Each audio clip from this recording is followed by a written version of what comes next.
A year ago, my life had collapsed around me. I'd worked myself into exhaustion. My father died suddenly, and my relationships were in turmoil. Little did I know at the time, out of my greatest despair was to come the greatest gift.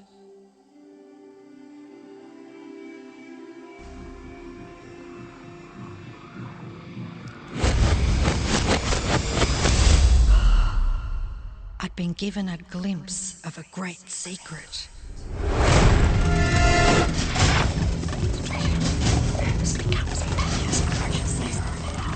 I began tracing the secret back through history.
I couldn't believe all the people who knew this.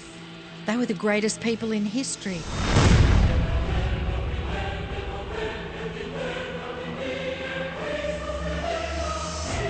Why doesn't anyone know this? All I wanted to do was share the secret with the world. I began searching for people alive today who know the secret. One by one, they began to emerge.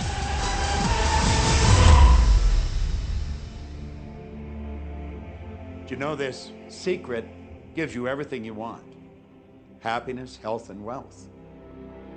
You can have, do, or be anything you want.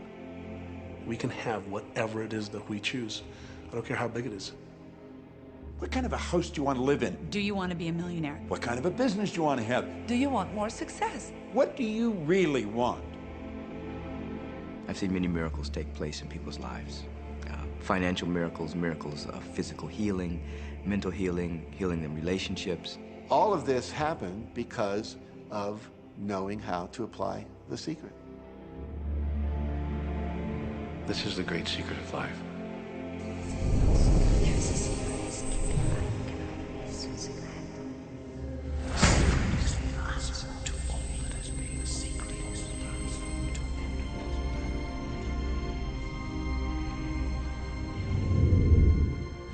You've probably been sitting there wondering, what is the secret? I'll tell you how I have come to understand it. We all work with one infinite power. We all guide ourselves by exactly the same laws.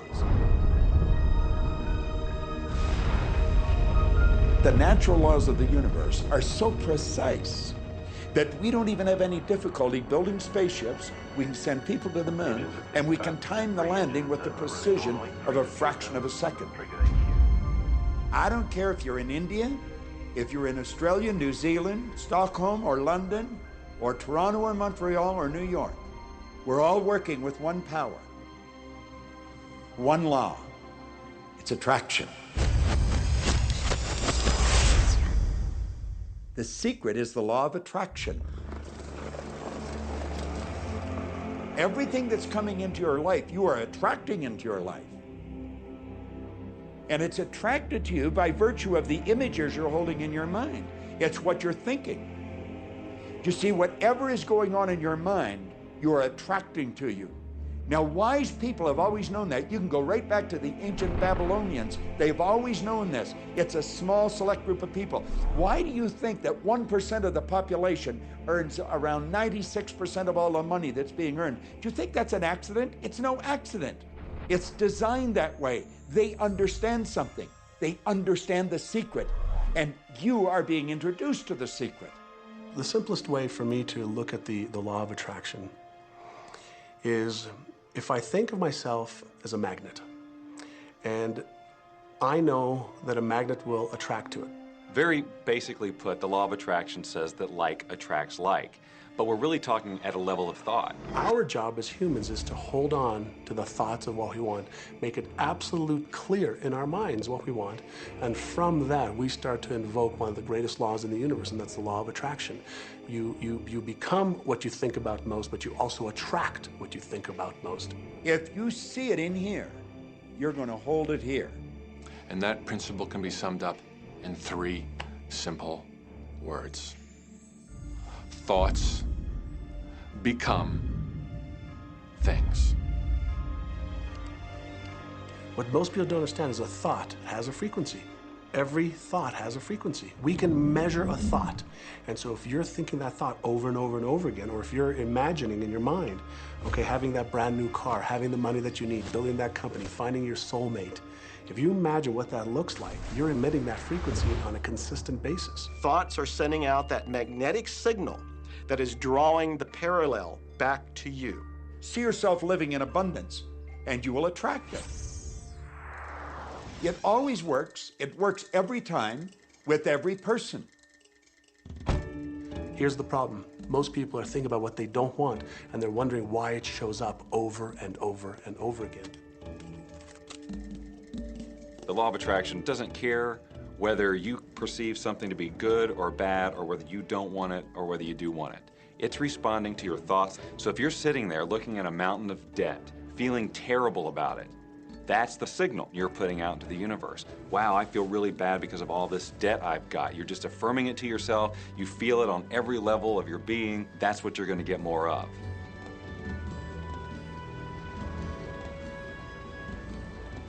So when you're looking at that thing you want and you're saying yes to it, you're activating a thought. And the law of attraction is responding to that thought and bringing you things that match that. But when you are looking at something that you do not want and you shout no at it, you are actually not pushing it away. Instead, you are activating the very thought of what you do not want, and now law of attraction is lining those things up for you also. This is a universe that is based upon attraction. Everything is about attraction. The law of attraction is always working. Whether you believe it or understand it or not, it's always working. You might be thinking about the past or the present or the future, but whether you're remembering or observing or imagining, still in that process you are activating thought. And law of attraction, which is the most powerful law in the universe, is responding to your thought. Creation is always happening. Every time an individual has a thought or a prolonged, chronic way of thinking, they're in the creation process. Something is going to manifest out of those thoughts. Law of attraction says, we'll give you whatever it is you say and focus on. And so if you're complaining about how bad it is, what you're creating is more of how bad it is. Oh, look, I found that!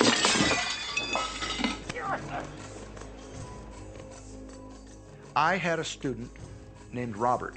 Robert was a gay man, and he was taking an online course I have, part of which entails email access to me.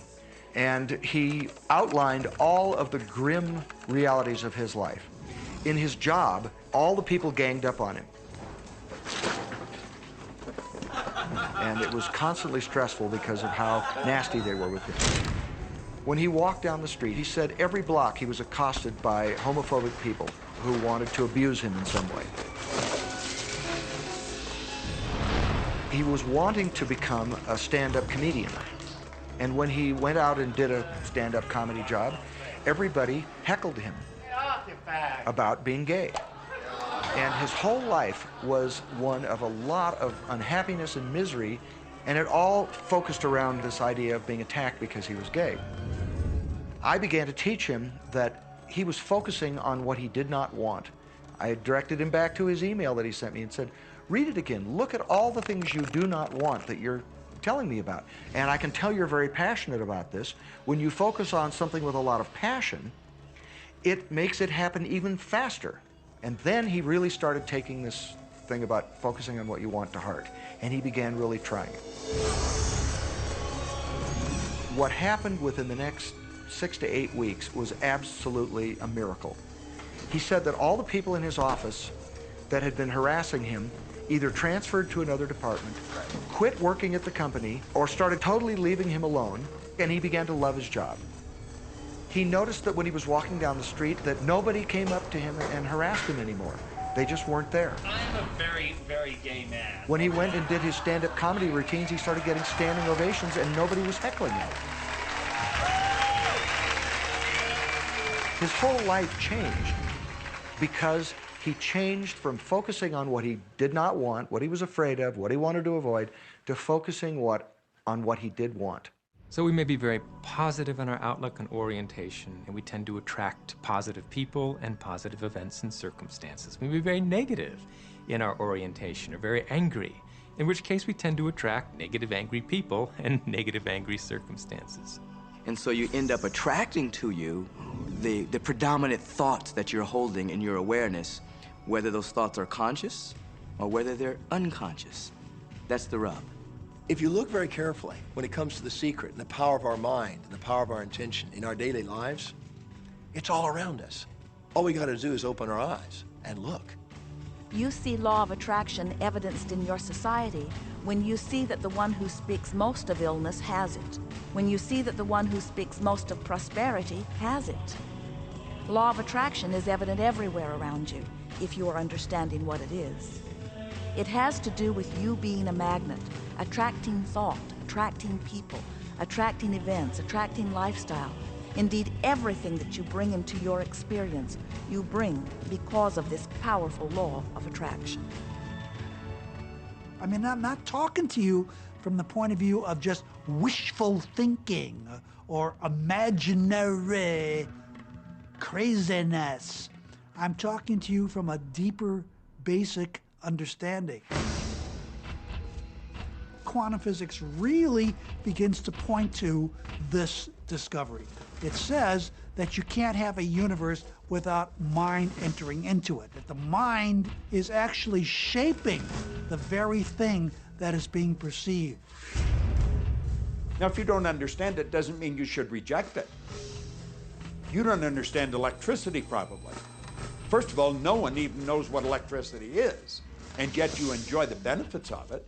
Do you know how it works? I don't know how it works, but I do know this, that you can cook a man's dinner with electricity, and you can also cook the man.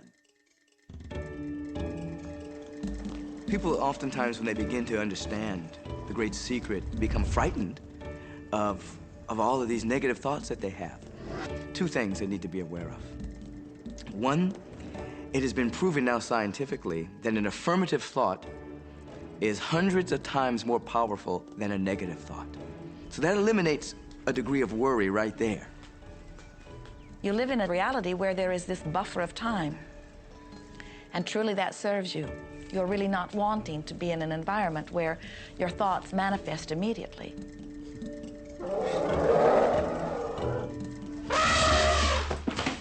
The evidence is long in coming, and that is really a good thing. So you want to become aware of your thoughts, you want to choose your thoughts carefully, and you want to have fun with this because you are the masterpiece of your own life. You are the Michelangelo of your own life. The David that you are sculpting is you, and you do it with your thoughts.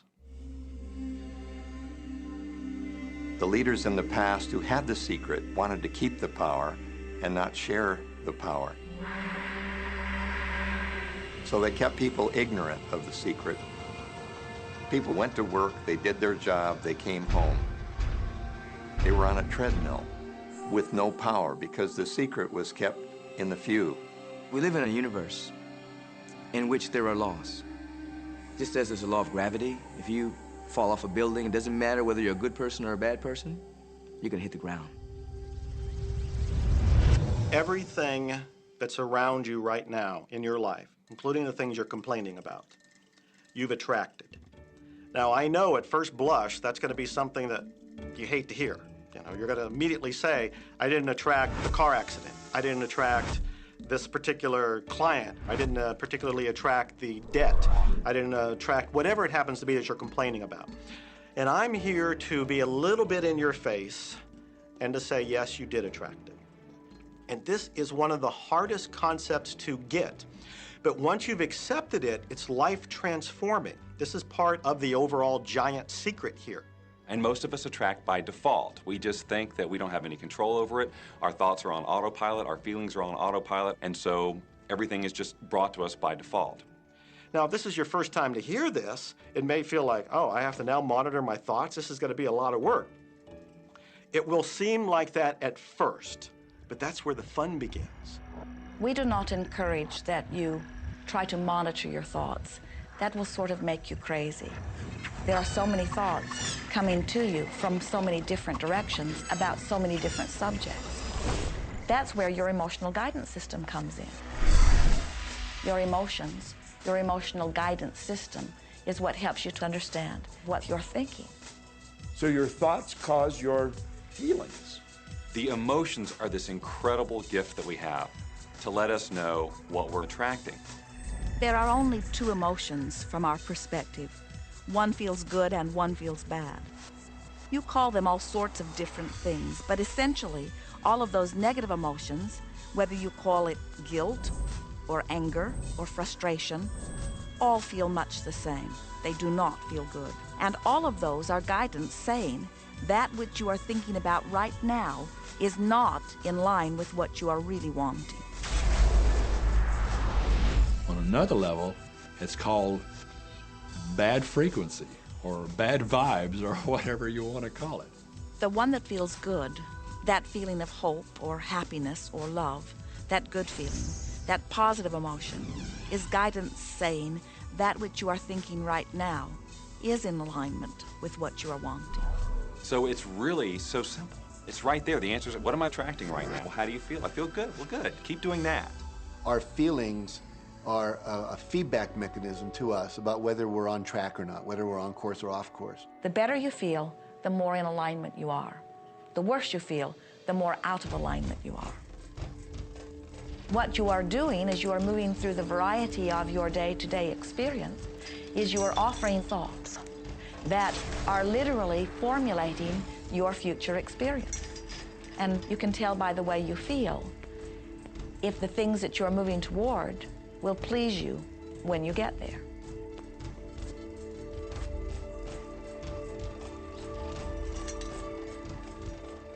Whatever it is you are feeling is a perfect reflection of what is in the process of becoming.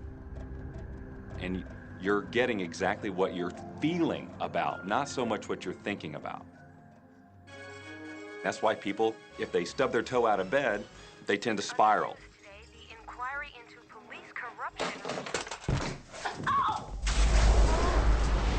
The whole day goes like that, you know. They have no clue that a simple shifting of their emotions can change their entire day and life.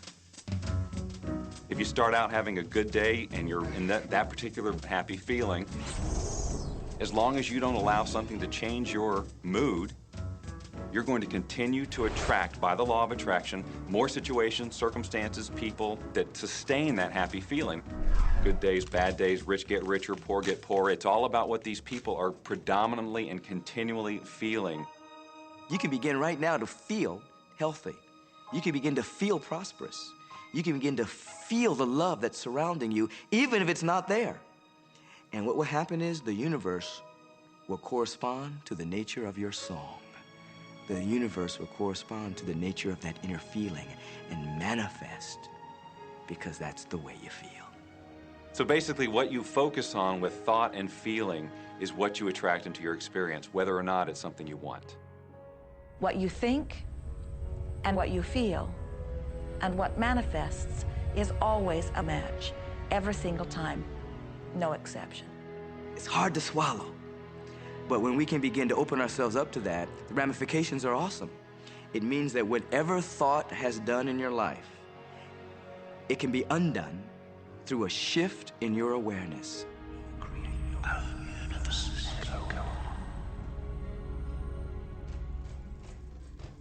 It's really important that you feel good, because this feeling good is what goes out as a signal into the universe and starts to attract more of itself to you. So the more you can feel good, the more you will attract the things that help you feel good, and it'll keep bringing you up higher and higher. When you're feeling down, do you know that you can change it like that? Put on a beautiful piece of music. Start singing. That'll change your emotion. Or think of something beautiful. Think of a baby. Maybe one you love. And dwell on it. Really keep that thought in your mind. Block everything out but that thought. I guarantee you'll start to feel good. This principle applies to your family pet, for instance, which I believe are wonderful because they put you in a great emotional state. When you feel love for your pet, that's a great state of love. It's going to bring goodness into your life. What a gift that is. And when you begin to get the hang of this, when you begin to guide your thoughts based upon the way they feel, and you begin to notice the correlation between what you're feeling and thinking and what's coming back to you, before you know it, you will know that you are the creator of your own reality. And those who are watching from a distance will stand in amazement at the perfect life you live. Since I learned the secret and started applying it to my life has truly become magical. I think the kind of life that everybody dreams of, and I live on a day-to-day basis. I live in a $4.5 million mansion. I have a wife to die for. I get to vacation in all the fabulous spots of the world. I've climbed mountains, I've explored, I've been on safaris. And all of this happened and continues to happen because of knowing how to apply the secret. Life can be absolutely phenomenal, and it should be, and it will be, when you start using the secret.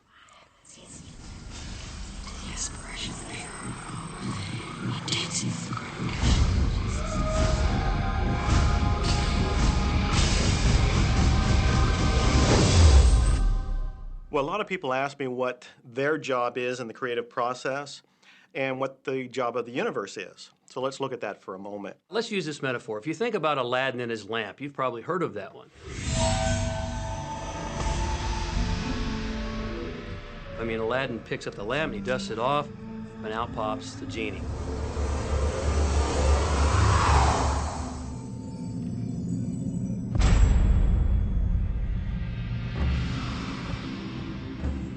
And the genie always says one thing.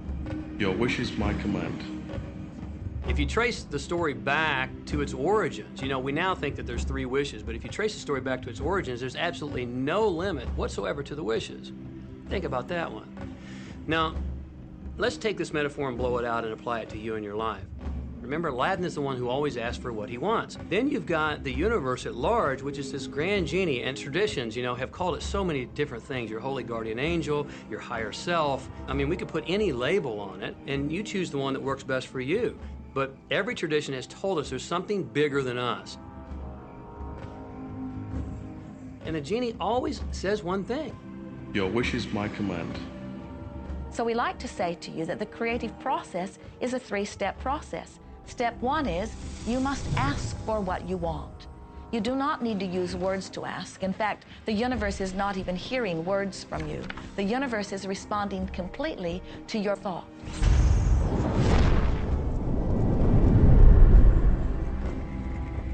What do you really want? Sit down and write it out on a piece of paper. Write it in the present tense. You might begin by writing, I am so happy and grateful now that, and then explain how you want your life to be in every area. And this is really fun. This is like having the universe as your catalog, and you flip through it and you go, well, I'd like to have this experience, and I'd like to have that product, and I'd like to have a person like that. It is you just placing your order with the universe. It's really that easy. The second step is answer, an answer to what you're asking. And that is not your work in your physical form. The universe will do that step for you. All of the universal forces are responding to the thoughts that you have set into motion. Your wish is my command. And the universe will start to rearrange itself to make it happen for you. Most of us have never allowed ourselves to want what we truly want because we can't see how it's going to manifest. If you do just a little research, it is going to become evident to you that anyone that ever accomplished anything did not know how they were going to do it. They only knew they were going to do it. You don't need to know how it's going to come about. You don't need to know how the universe will rearrange itself. You don't know how, it'll be shown to you. You will attract the way. So then our friends say, something must be going terribly wrong because I know I am asking, so where's my stuff? And we say, you are asking. You are completing step one. You can't help but do that. The universe is answering every time, no exception. But there is another step that you must understand, and it is called step 3, which is the receiving step, which means you must bring yourself into alignment with what you're asking for. When you're in alignment with what you want, you feel wonderful. That's what enthusiasm is. That's what joy is. That's what appreciation is. That's what that feeling of passion is. But when you are feeling despair or fear or anger, those are strong indicators that you are not right now in alignment with what you're asking for. And so when you begin to realize that the way you feel is everything, and you begin to direct your thoughts based upon how they feel, little by little, you can find the feeling place of it, and now you are one with it, and now it must manifest into your experience.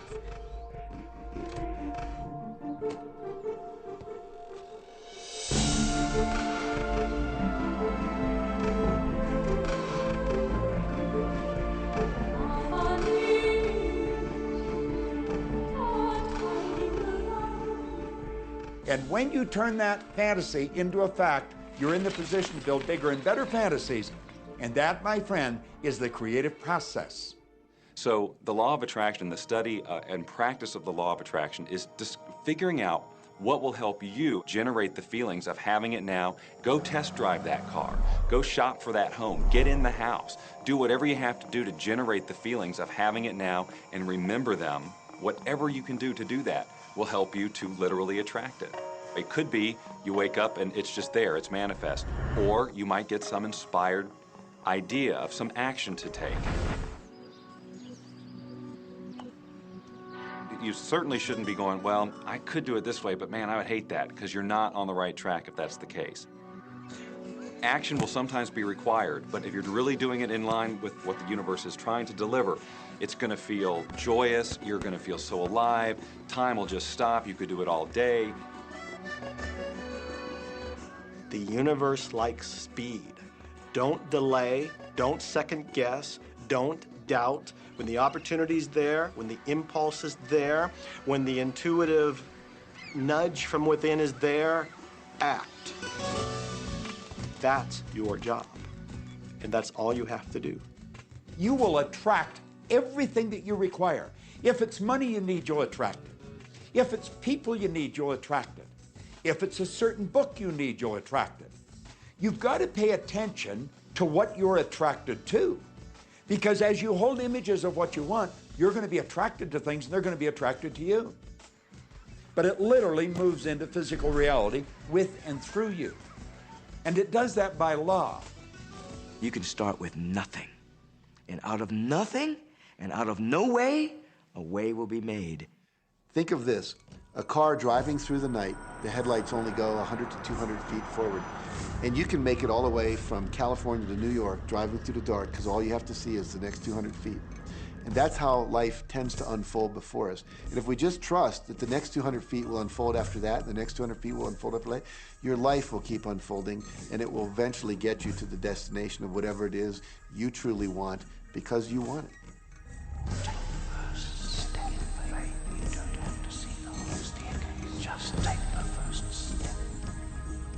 Well, another thing people wonder about is how long is this going to take? How long will it take to manifest the car, the relationship, the money, whatever it happens to be? Well, I don't have any rule book that says it's going to take you 30 minutes or 3 days or 30 days. I think it's more a matter of you being in alignment with the universe itself. Size it's nothing to the universe. It is no more difficult to attract on a scientific level something that we consider huge to something that we consider infinitesimally small. The universe does everything it does with zero effort. Grass doesn't strain to grow. It's effortless. It's just this great design. It's all about what's going on up here. It's about what we put in place, saying this is big, it's going to take some time. This is small, oh, I'll give it an hour. You know, those are our rules that we define. There are no rules according to the universe. You provide the feelings of having it now, it will respond. Some people have an easier time with little things, and so we sometimes say, well, start with something small, like a cup of coffee. Make it your intention to attract a cup of coffee today. Hold an image of talking to an old friend that you haven't seen for a long time. Somehow or another, somebody's going to start talking to you about that person. That person's going to phone you, or you'll get a letter from them. People are amazed how that I line up car parks, and I've done this right from when I first understood the secret. I would visualize a car space exactly where I want it, and 95% of the time it would be there for me, and I'd just pull straight in. 5% of the time I'd have to wait just a minute or two, and the person would pull out, and I'd pull in. So I do that all the time.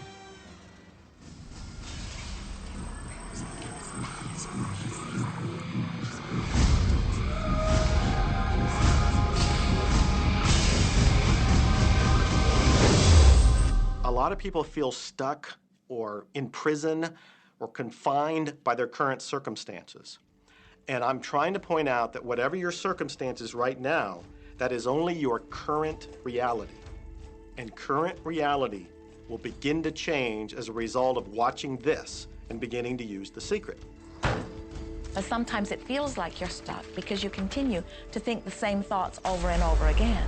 And so you tend to get the same results over and over again. And the reason is because most people offer the majority of their thought in response to what they are observing. You see, if you're just looking at what is, then you're just thinking about what is. And when you think about what is, law of attraction gives you more of it. And then if you just observe what is, then you're just thinking about what is. And law of attraction gives you more of what is. And then if you just observe, well, we've been over this, haven't we? You have to find a way that you are approaching what is through a different vantage point. Most people look at their current state of affairs and they say, this is who I am. That's not who you are. That's who you were. You see, if you look at your current state of affairs right now, let's say, for instance, that you don't have a lot of money in your bank account, or you don't have the relationship that you want, or your health and fitness isn't up to par. That's not who you are. That's the residual outcome of your past thoughts and actions. So we're constantly living in this residual, if you will, of the thoughts and the actions we've taken in the past. When you look at your current state of affairs and define yourself by that, then you doom yourself to have nothing more than the same in the future. All that we are is the result we have thought. Okay, what can you do right now to begin to turn your life around? I'll tell you 2 or 3 things. Start making a list of things to be grateful for. Start with that, because this shifts your energy. It starts to shift your thinking. Where before this exercise, you might be focusing on what you don't have, and you might be focusing on your complaints, and you might be focusing on whatever the problems are. When you do this exercise, you start to go in a different direction. You start to be grateful for all the things that you feel good about. Gratitude is absolutely the way to bring more into your life. Every man knows that when his wife's appreciating him for the little things he does, what does he want to do? He wants to do more. It's always about appreciation. It pulls things in. It attracts support. I've said for many years that whatever we think about and thank about, we bring about. Because that's that feeling that you have to have, you know. And so for me, it's been such a powerful exercise every morning to get up and say thank you. Every morning when my feet hit the floor, thank you. And then I start running through what I'm grateful for as I'm going to brush my teeth and do the things I do in the morning. And I'm not just thinking about them and doing some rote routine, but I'm putting it out there and I'm feeling the feelings of gratitude. Because as soon as you start to feel differently about what you already have, you will start to attract more of the good things, more of the things you can be grateful for. Because you can look around and say, well, look, I don't have the car I want, I don't have the house I want, I don't have the health I want, I don't have the spouse I want. Oh, back up, back up. Those are all the things you don't want. Focus on what you already have that you're grateful for. And it might be you have the eyes to watch this. It might be the clothes that you have. Yes, you might prefer something else, and you might get something else pretty soon if you start feeling grateful for what you have. I think everybody goes through times when they say, oh man, things aren't working right, or things are going bad, and there were some things going on in my family, and I found a rock. I was just sitting here holding this rock. You might see me carrying around. I found a rock. I stuck it in my pocket, and I said, you know what? Every time I touch this rock, I'm going to think of something that I'm grateful for. And so every morning when I get up in the morning, I pick it up off the dresser, I put it in my pocket, and I go through the things that I'm grateful for. At night, what do? You empty your pocket, and there it is again. And I've had some different experiences with that. I've had some amazing experiences. I had a guy from South Africa, and he saw me drop it. He said, what is that? Well, what's that? I explained it to him, so he started calling it a gratitude rock. Gratitude rock. 2 weeks later, I got an email from him, from South Africa. And he said, my son is dying from a rare disease. It's a type of hepatitis. He said, would you send me 3 gratitude rocks?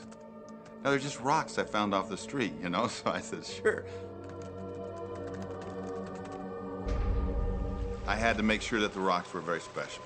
And so I went out to the stream, looked, picked out the right rocks, and sent them off to him. 4 or 5 months later, I get an email from him. He said, my son's better. He's doing terrific.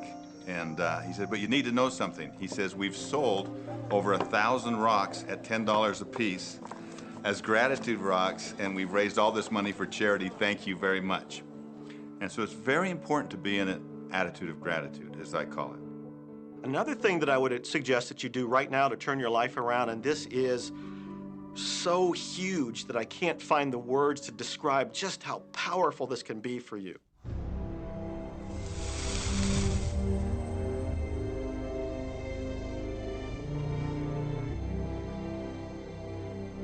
I took the visualization process from the Apollo program and instituted it during the 1980s and 90s into the Olympic program. And it was called visual motor rehearsal. When you visualize, then you materialize. And the interesting thing about the mind is we took Olympic athletes and then hooked them up to sophisticated biofeedback equipment and had them run their event only in their mind.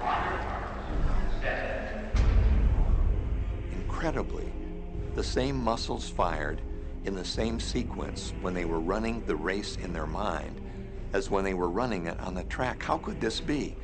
Because the mind can't distinguish whether you're really doing it or whether it's just a practice. I think if you've been there in the mind, you'll go there in the body. When you're visualizing, when you've got that picture playing out in your mind, always and only dwell upon the end result.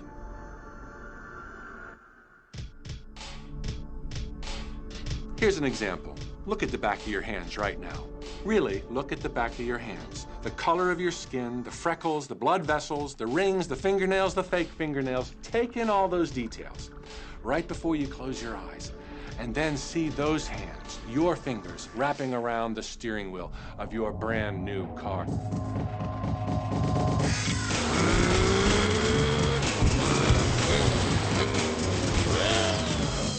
This is such a holographic experience, so real in this moment, that you don't even feel like you need the car because it feels like you already have it. It's the feeling that really creates the attraction, not just the picture or the thought. And I think for a lot of people, they think, well, if I think positive thoughts, or if I visualize having what I want, that'll be enough. But if you're doing that and still not feeling abundant or feeling, loving and joyful, then it doesn't, from my mind, really create the power of the attraction. This is where the secret actually moves into action. You put yourself in the feeling place of really being in that car, not, oh, I wish I could get that car, or someday I'll have that car, because that's a very definite feeling associated with that. It's not in the now, it's not, you know, it's in the future. If you stay in that feeling, it will always be in the future. Feel the joy, feel the happiness, no matter how silly it seems in that dark and quiet room, and you're going, woohoo! Do it! A lot of people will say, you know, come on, do I have to do that? How bad do you want change?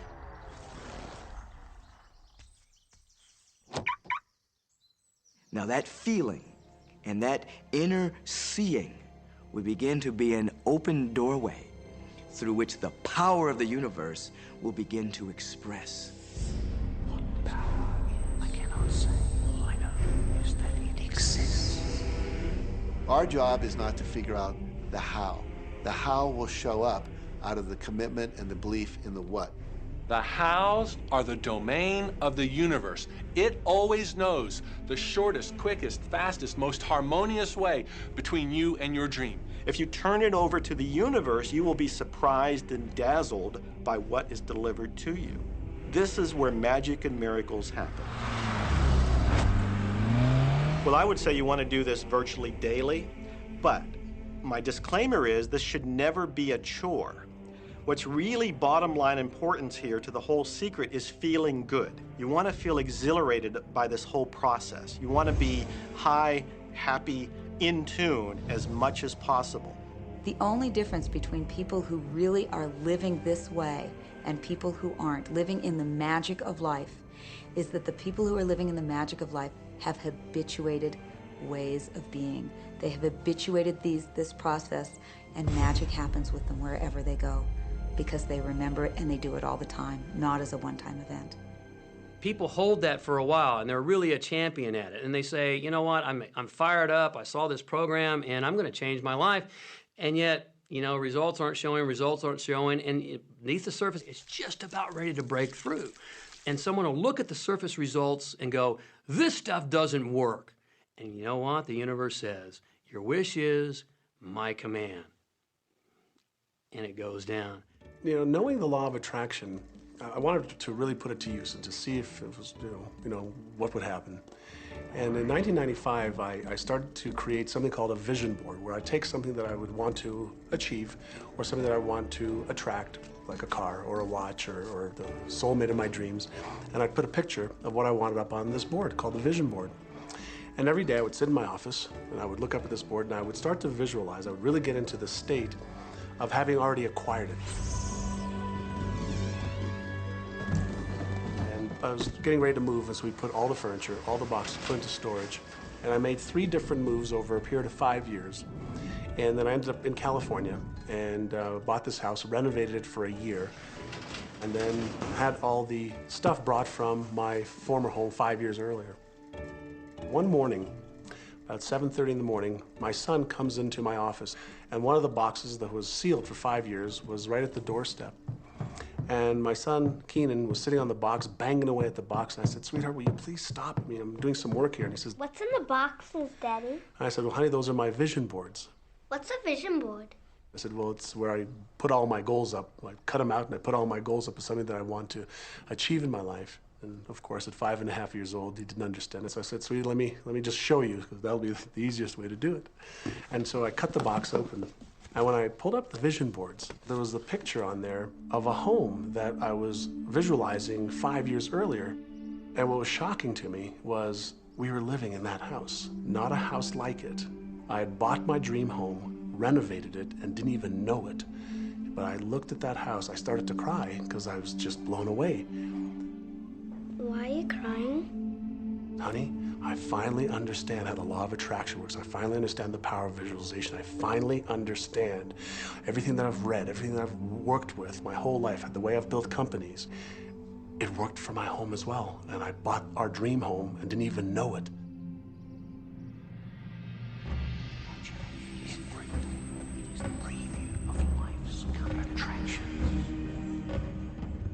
Decide what you want. Believe you can have it. Believe you deserve it. Believe it's possible for you. And then close your eyes every day for several minutes and visualize having what you already want and feeling the feelings of already having it. Come out of that and focus on what you're grateful for already. And really enjoy it, okay? And then go into your day and release it to the universe and trust that the universe will figure out how to manifest it.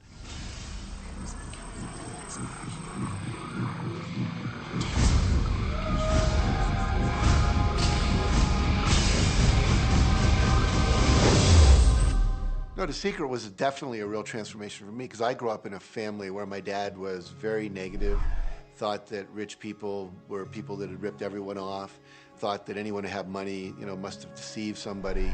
And so I grew up with a lot of beliefs about money, that if you had it, it made you bad. Only evil people have money. And, money doesn't grow on trees. That was a big one. Who do you think I am, Rockefeller? That was one of his favorite phrases. So I grew up truly believing that life was difficult, that it was hard, you had to struggle. And it was only when I met W. Clement Stone that I literally began to shift my life. Whatever the mind of man can conceive and achieve.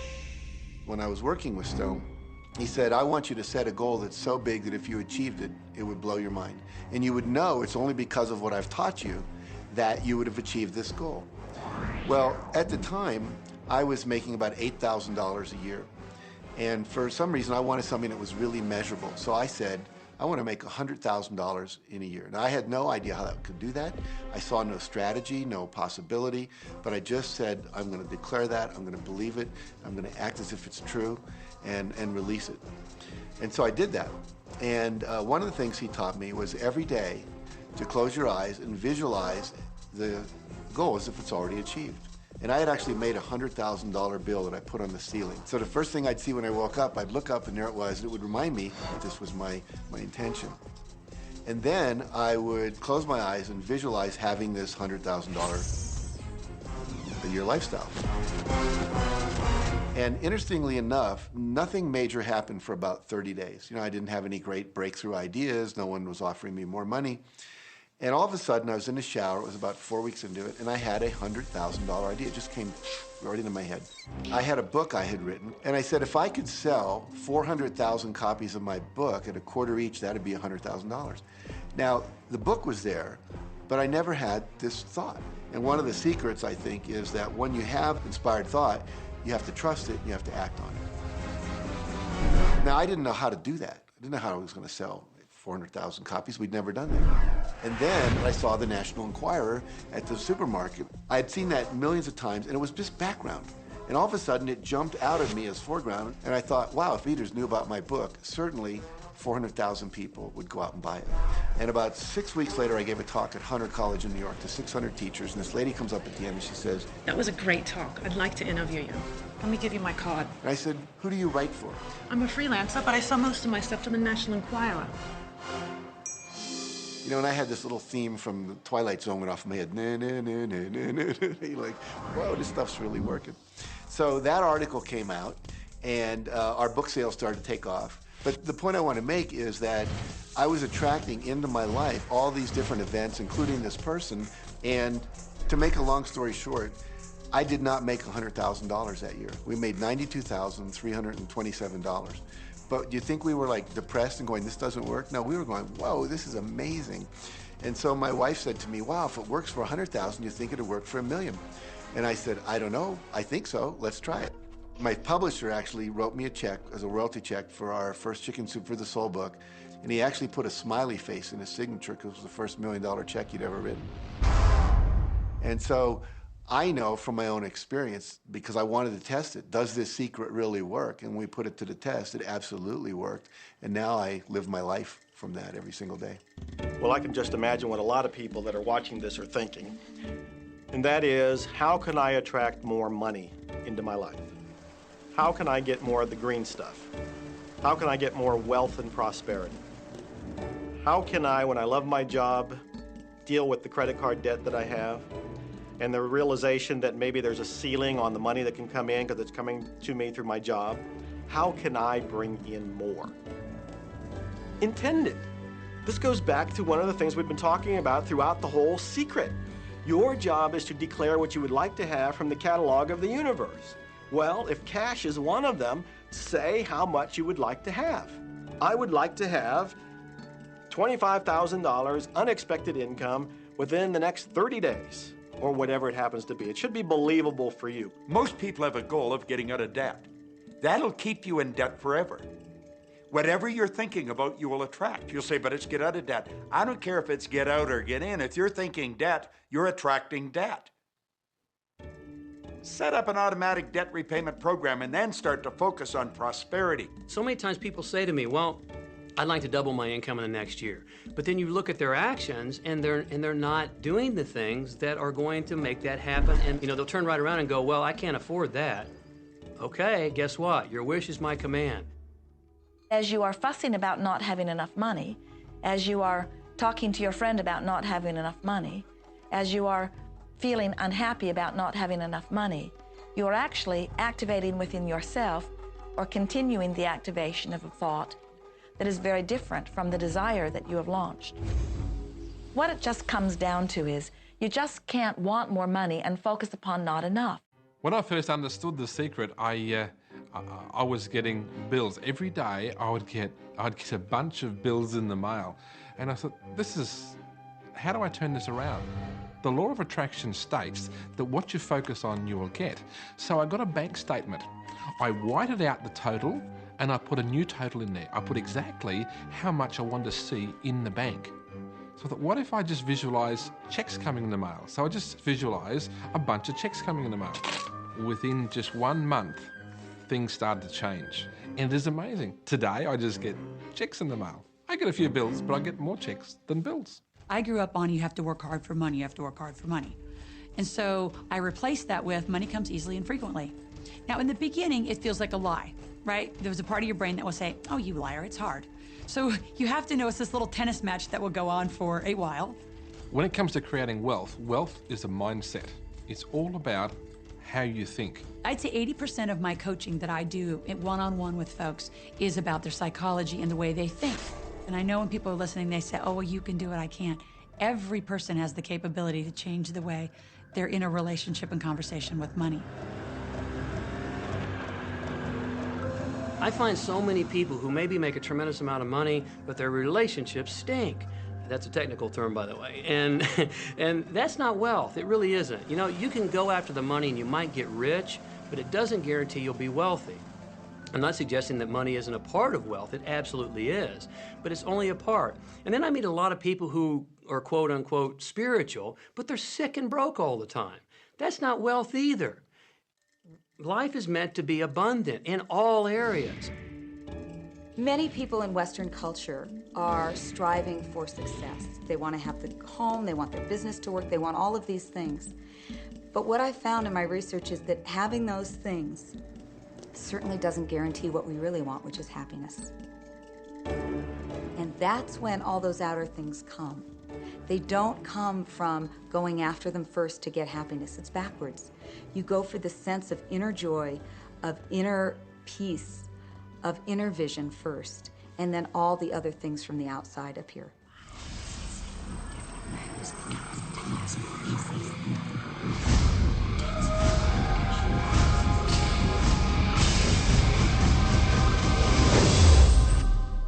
The secret means for me actually that we are creators of our universe, and that every wish of what we want to create will manifest in our life. Therefore, it's very important what you wish, what your thoughts are, what your feelings are, because it will manifest. Now, one day I went into somebody's home, and he was an art director of a very famous film producer. And in every corner, he had this beautiful image of a woman, a naked woman dressed with a fabric, kind of doing this, kind of saying, oh, I don't look at you, I don't see you, And I said, I think you have trouble in your romance. Are you a clairvoyant or something? No, but look, 7 places you have exactly that woman. But I love that kind of painting. I painted it myself. That's even worse, I said, because you put all your creation and your creativity in it. Now, he's this gorgeous-looking man. He has all these actresses around him because that's the work he does. He doesn't get romance. I said, what do you want? Well, I want to date 3 women a week. Okay, paint yourself with 3 women and hang it in every corner.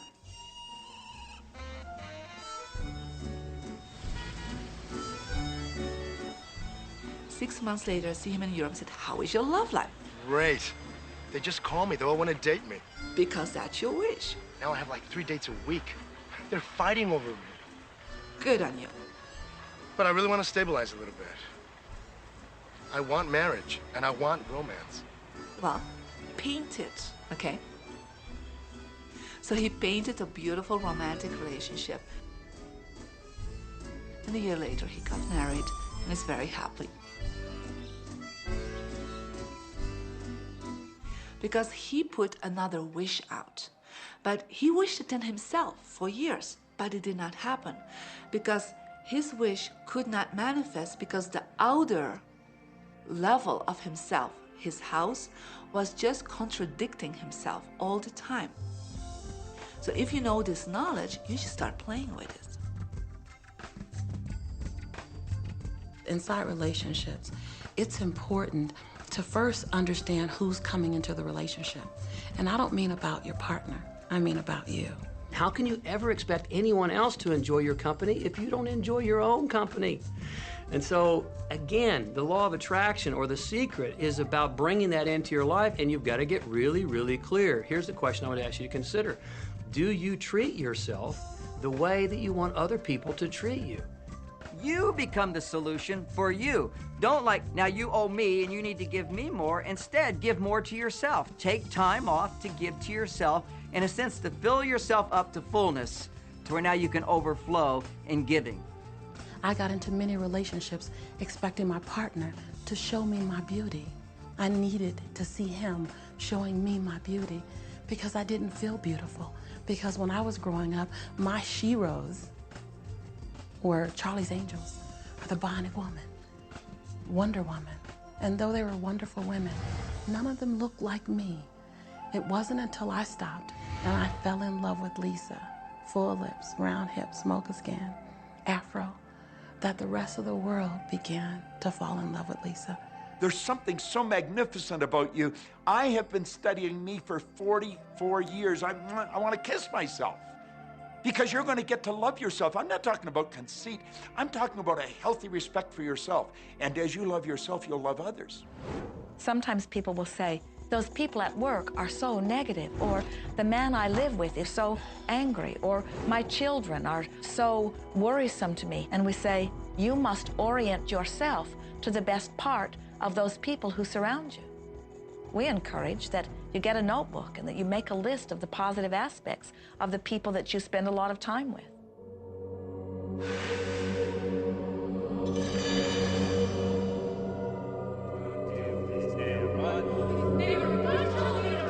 There could be someone that you have a terrible experience with, a terrible relationship with. And in the privacy of your own mind, and with quite a bit of work, we will admit, as you focus upon things that you like most, those people will become that mostly to you. And even though you cannot create in their reality, if they are in a mood or an attitude that doesn't match the mood or attitude that you have about them, they'll zig while you zag. Law of attraction will not put you in the same space together. Your frequencies don't match up. If you knew your potential to feel good, you would ask no one to be different so that you can feel good. You would free yourself of all of that cumbersome impossibility of needing to control the world or control your mate or control your child. You are the only one who creates your reality. For no one else can think for you. No one else can do it. It is only you. Every bit of it you.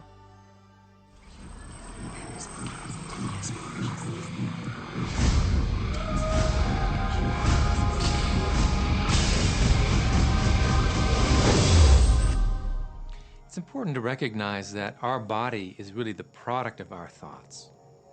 We're beginning to understand in medical science the degree to which the nature of thoughts and emotions actually determines the physical substance and structure and function of our bodies. We've known in the healing arts of a placebo effect. A placebo is something that supposedly has no impact and no effect on the body, like a sugar pill or something. You tell the patient that this is just as effective. And what happens is the placebo has the same effect, if not greater effect, than sometimes the medication is supposed to be designed for that effect. So they found out that the human mind is the biggest factor in the healing arts. more so than sometimes the medication. If somebody is in a situation where they're sick and they have an alternative to try to explore what is in their mind creating it versus using medicine, if it's an acute situation that could really bring death to them, then obviously the medicine is a wise thing to do while they explore what the mind is about. So you don't want to negate medicine. Every form of healing has a place. There is only a stream of well-being that flows, you know. It is a stream of pure positive energy. And the universe, all that we know, is abundant with only that. This is a world that is based upon well-being, and well-being dramatically abounds. And when you are allowing that stream to flow in its fullness, you feel very, very good. And when you are pinching it off a bit, you feel not so good. There is only a stream of goodness or well-being which you are allowing or not. And your magnificent emotions are telling you what the mix is, how you're doing in your allowing or your resisting of this connection. You know people who have had terminal disease. Stop and think of the word dis-ease. Hyphenate the word. That's a body that's not at ease. We've got 1,000 different diagnoses and disease out there. They're just the weak link. They're all the result of one thing, stress. And you put enough stress on the chain, you put enough stress on the system, and one of the links breaks. Our physiology creates disease to give us feedback, to let us know we have an imbalanced perspective and we're not loving and we're not grateful. So the body's signs and symptoms are not something terrible. The question that's frequently asked is when a person has manifested a disease in their body temple or some kind of discomfort in their life, through the power of right thinking, can it be turned around? And the answer is absolutely yes. On November 23rd, I was diagnosed with breast cancer. I truly believed in my heart, with my strong faith, that I was already healed. During the day, all day long, I would just say, thank you for my healing. On and on and on I went, thank you for my healing. I believed in my heart I was healed. I saw myself as if cancer was never in my body. One of the things I did to heal myself was to watch very funny movies. That's all we would do is just laugh, laugh, laugh. We couldn't afford to put any stress in my life because we knew stress was one of the worst things you can do while you're trying to heal yourself. From the time I was diagnosed, which was November 23rd, to the time I was healed totally was approximately 3 months. And that's without radiation and chemotherapy. Well, we come with a basic program. It's called self-healing. You get a wound, it grows back together. You get a bacterial infection, the immune system comes and takes care of those bacteria and heals it up. The immune system is made to heal itself.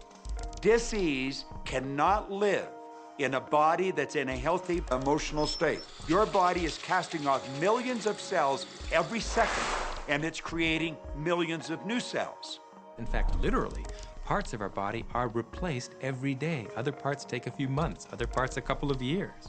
But within a few years, we have a brand new physical body. If you have a disease and you're focusing on it and you're talking to people about it, you're going to create more disease cells.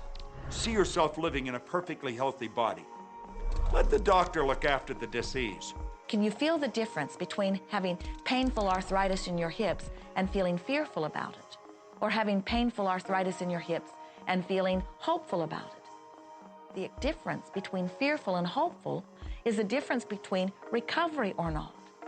Happier thoughts lead to essentially a happier biochemistry, a happier, healthier body. Negative thoughts, stress, has been shown to seriously degrade the body and the functioning of the brain, because it's our thoughts and emotions that are continuously reassembling, reorganizing, recreating our body. Remove physiological stress from the body, and the body does what it was designed to do. It heals itself. I've seen kidneys regenerated. I've seen cancer dissolved. I've seen eyesight improve and come back. I always say that incurable means curable from within. You can change your life and you can heal yourself.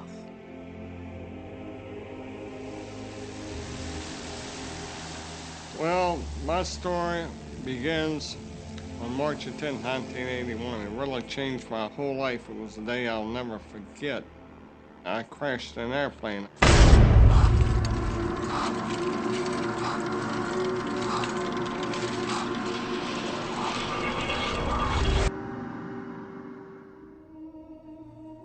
I ended up in the hospital completely paralyzed. My spinal cord was crushed. I broke the first and second cervical vertebrae.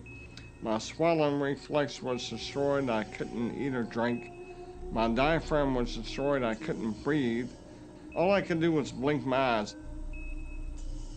The doctor, of course, said all my life I'd be a vegetable. All I'd do is blink my eyes the rest of my life. That's the picture they saw of me, but it didn't matter what they thought. The main thing was what I thought.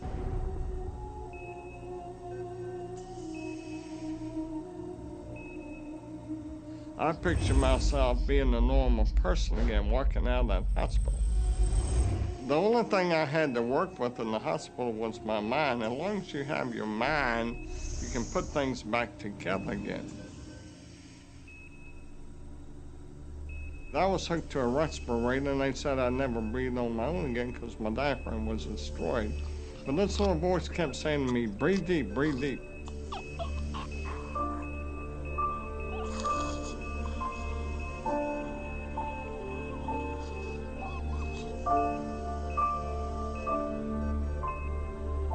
Finally, I was weaned from it.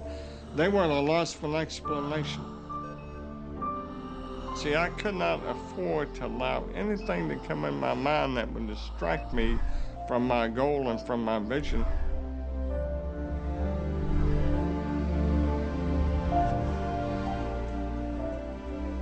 Well, I set a goal to walk out of the hospital on Christmas. That was my goal.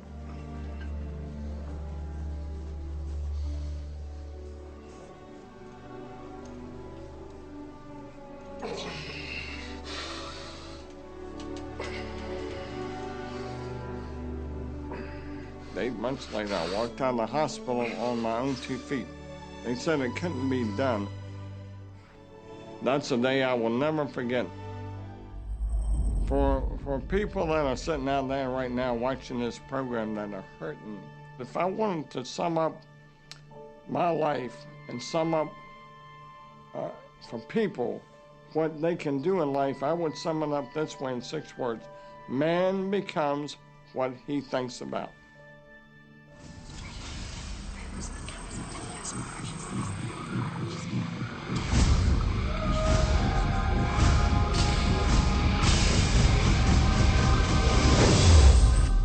We notice that there are so many people who are living life in a very conditional way. They look out and they see things that are wonderful and they say, yes, we want more of those. We would vote for that. We would support that with our time and energy and money.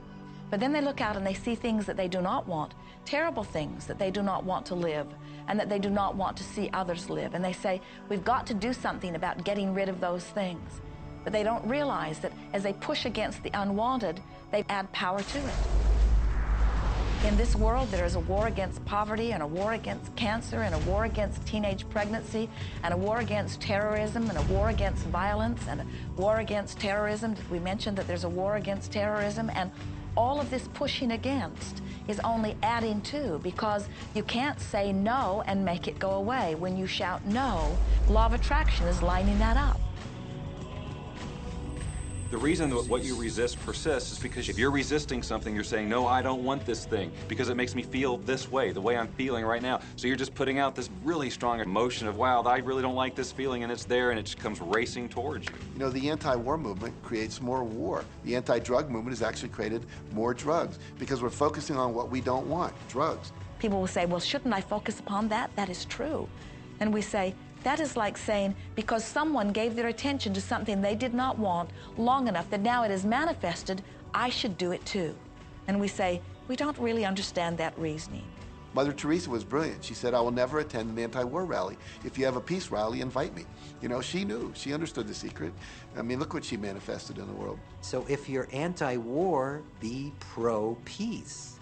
If you're anti-hunger, be pro people having more than enough to eat. If you're anti a particular politician, be pro his opponent. Often elections are tipped in the favor of the person that people are really against because he's getting all the energy and all the focus. You want to focus on what you want, not what you don't want. It's okay to notice what you don't want because that gives you contrast to say, well, this is what I do want. But the fact is that the more you talk about what you don't want or talk about how bad it is, read about all of that all the time, and then say, oh, how terrible it is, well, you're creating more of that. You know, so many times people say to me, well, James, I have to be informed. Maybe you have to be informed, but you don't have to be inundated. Learn to become still and to take your attention away from what you don't want and all the emotional charge around it and place the attention on what you wish to experience. I always say when the voice and the vision on the inside become more profound and more clear and loud than the opinions on the outside, you've mastered your life. You are not here to try to get the world to be just as you want it to be. You are here to create the world around you that you choose, while you allow the world as others choose it to be, to exist also.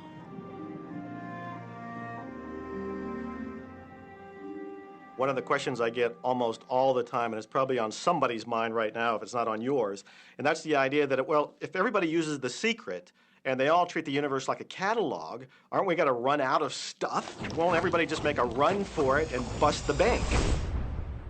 What's beautiful about the teaching of the Great Secret is that there's more than enough to go around for everyone.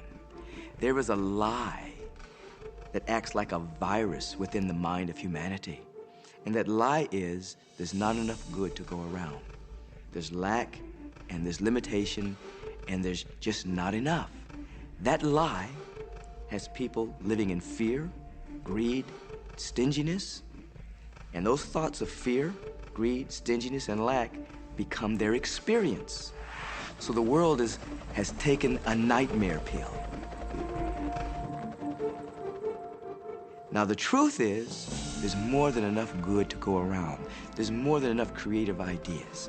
There's more than enough power. There's more than enough love. There's more than enough joy.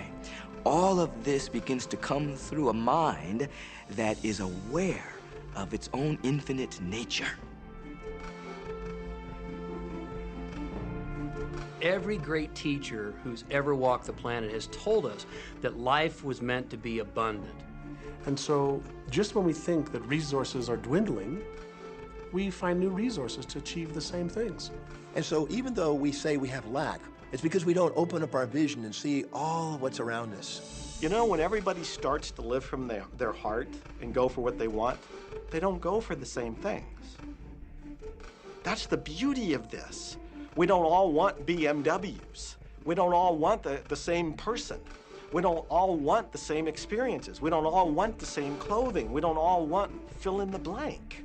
There's enough for everyone. If you believe it, if you can see it, if you act from it, it will show up for you. That's the truth. So let the variety of your reality thrill you as you get to choose from among it those things that you're wanting. And when you see something that you want in your experience, think about it. Find the feeling place of it. Get inside of it. Talk about it and write it down. Write a script about it. Make it your reality by becoming a match to it. And when you see those things that you're not wanting in your experience, do not talk about them. Don't write about them. Don't join groups that worry about them. Don't push against them. Do your best to ignore them. Remove your attention from the things that you do not want while you give your undivided attention to the things that you do want. Most of the leaders in the past missed the great part of the secret, which is empowering and sharing with others. This is the best time to have ever been alive in history. It's the first time we've ever had the power to gain knowledge at our fingertips.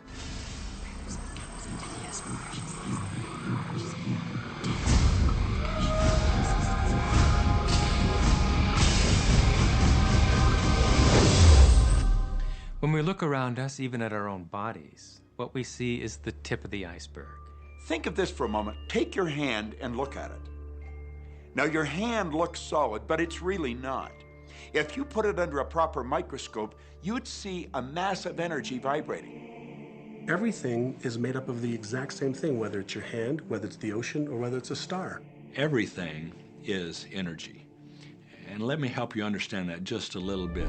There's the universe, of course, and our galaxy, and our planet, and then individuals, and then inside of this body are organ systems, and then there's cells, and then there's molecules, and then there's atoms, and then there is energy. So there are a lot of levels to talk about something on, but everything in the universe is energy. I don't care what city you're living in, you've got enough power in your body, potential power, to illuminate the whole city for nearly a week. Most people define themselves by this finite body, but you're not a finite body. I mean, even under a microscope, you're an energy field. Well, what we know about energy is this. You go to a quantum physicist and you say, what creates the world? And he or she will say, energy. Well, describe energy. Okay, it can never be created or destroyed. It's always was, always has been. Everything that ever existed always exists. It's moving into form, through form, and out of form. Okay, great. You go to a theologian and you ask the question, what created the universe? And he or she will say, God. Okay, describe God. Always was and always has been, never can be created or destroyed, all that ever was, always will be, always moving into form, through form, and out of form. You see, it's the same description, just different terminology. And so if you think you're this meat suit running around, think again. You're a spiritual being. You're an energy field operating in a larger energy field. We're all connected. We just don't see it. There isn't an out there and an in here. Everything in the universe is connected. It's just one energy field. You are extensions of source energy, and you are here in these magnificent bodies, but your bodies have distracted you, for the most part, from who you really are. You are source energy. You are eternal beings. You are God force. You are that which you call God. Scripturally, we could say that we are the image and the likeness of God. We could say we are another way that the universe is becoming conscious of itself. We could say that we are the infinite field of unfolding possibility. All of that would be true. Every great tradition has told you that you were created in the image and the likeness of the creative source. That means that you have God potential and power to create your world, and you are. You are. And maybe you've created things to this point that are wonderful and worthy of you, and maybe you haven't. The question I'd ask you to consider is, do the results you have in your life, are they what you really want? And are they worthy of you? If they're not worthy of you, then when would now be the right time to change those? Because you have the power to do that. The power is under control. You know, a lot of people feel like they're victims in life, and they'll often point to past events, perhaps growing up with an abusive parent or in a dysfunctional family. And I would add as a parenthesis here that most psychologists believe that about 85% of families are dysfunctional. So it's like all of a sudden you're not so unique. My parents were alcoholics, my dad abused me, my mother divorced him when I was 6. From the age of 13 to 18, I was involved in street gangs. I had a severe motorcycle accident. I was homeless at one point in Dallas. I lived in poverty for 15 years in Houston. When I was a child, I had learning difficulties, and I was considered learning disabled, and I was told I would never read, write, or communicate, never amount to anything, not go very far in life. I mean, that's almost everybody's story in some form or not. So that's just called so what. The real what is, what are you going to do now? What do you choose now? Because you can either keep focusing on that or you can focus on what you want. And when people start focusing on what they want, what they don't want falls away. And that part expands and the other part disappears. We are wanting you to come to the place where you're beginning to offer your thought deliberately, where you're guiding your thoughts on purpose, where you are the creator of your own experience because you are the manager of your own thoughts. The beautiful thing about the law of attraction is that you can begin where you are, and you can begin to think, real thinking, and you can begin to generate within yourself a feeling tone of harmony and happiness. The law will begin to respond to that. So now you start to have different beliefs, like there is more than enough in the universe, or you have the belief that everything goes right for me. Or you have the belief that I'm not getting older, I'm getting younger. We can create it the way we want it by using the law of attraction. And you can break yourself free from your hereditary patterns, cultural codes, social beliefs, and prove once and for all that the power within you is greater than the power that's in the world. Some of you may be thinking, well, that's very nice, but I can't do that, or she won't let me do that, or he'll never let me do that, or I haven't got enough money to do that, or I'm not strong enough to do that, or I'm not rich enough to do that, I'm not. Every single I'm not is a creation. Whether you can or you can't, you are right. Are there any limits to this? Absolutely not. We are unlimited beings. We have no ceiling. The capabilities and the talents and the gifts and the power that is within every single individual on this planet is unlimited.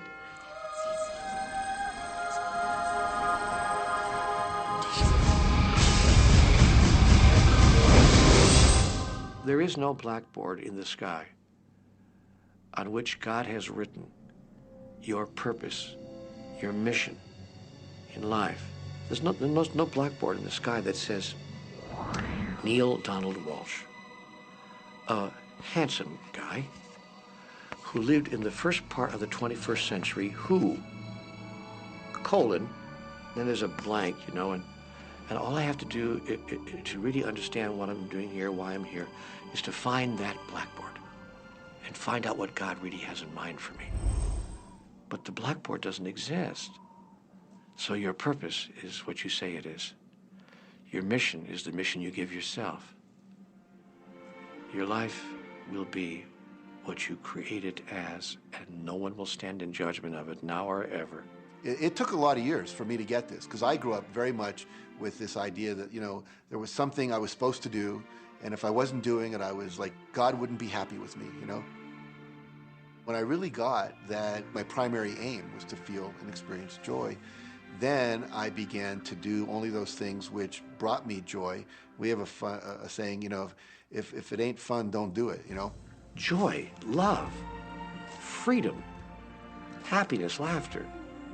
That's what it is. And if you've just experienced joy sitting there and meditating for an hour, by golly, do that. If you experience joy eating a salami sandwich, then do that. When I pet my cat, I'm in a state of joy. When I walk in nature, I'm in a state of joy.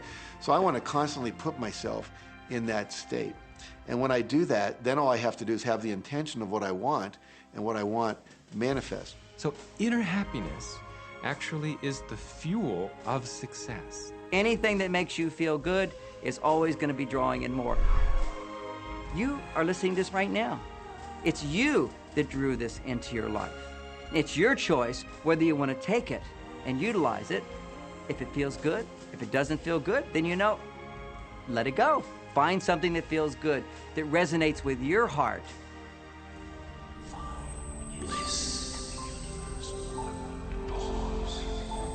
Joseph Campbell said, follow your bliss.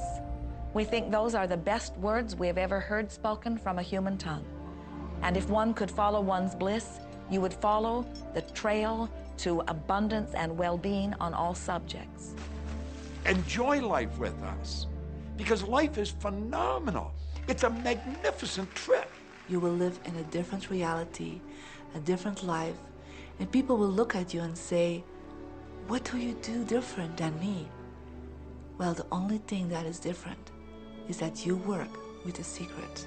And then you can do and have and be things that people will say that's impossible for you to do and have and be. We're really now moving into a new era. It's the era where the last frontier is not space, as Star Trek would say, but it's going to be mind. I see a future of unbounded potential, unbounded possibilities. Remember, we're using at most 5% of the potential of the human mind.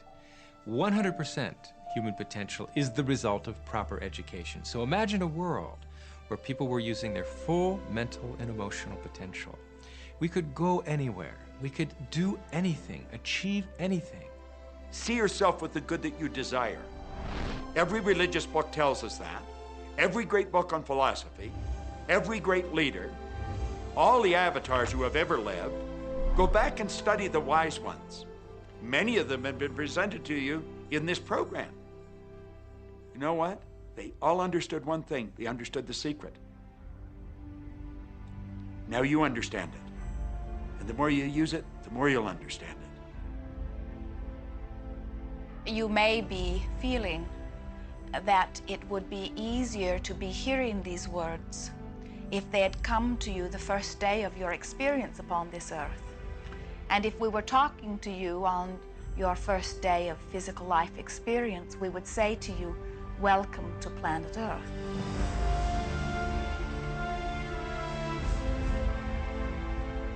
There is nothing that you cannot be or do or have. You are a magnificent creator, and you are here by your powerful and deliberate wanting to be here.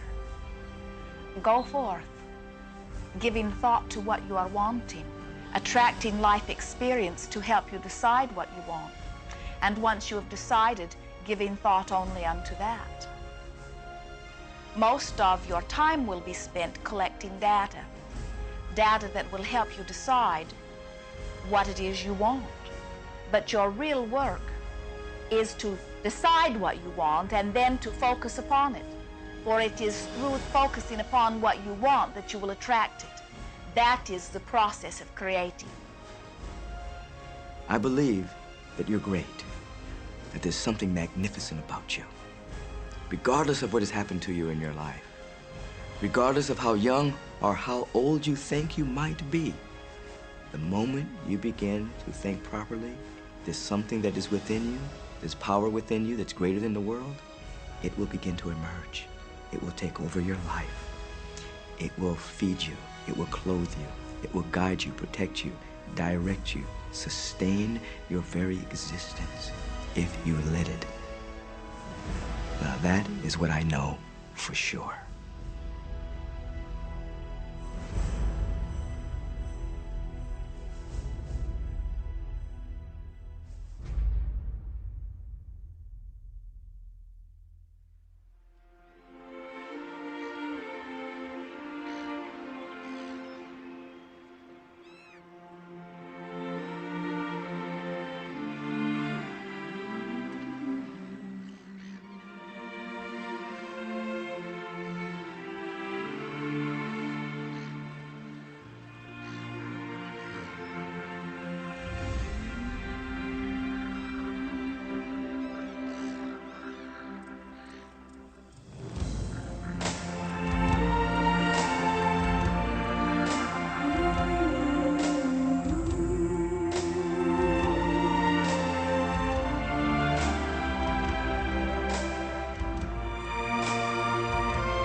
About this. Have fun with it. There is nothing you are supposed to do, only that which you want to do.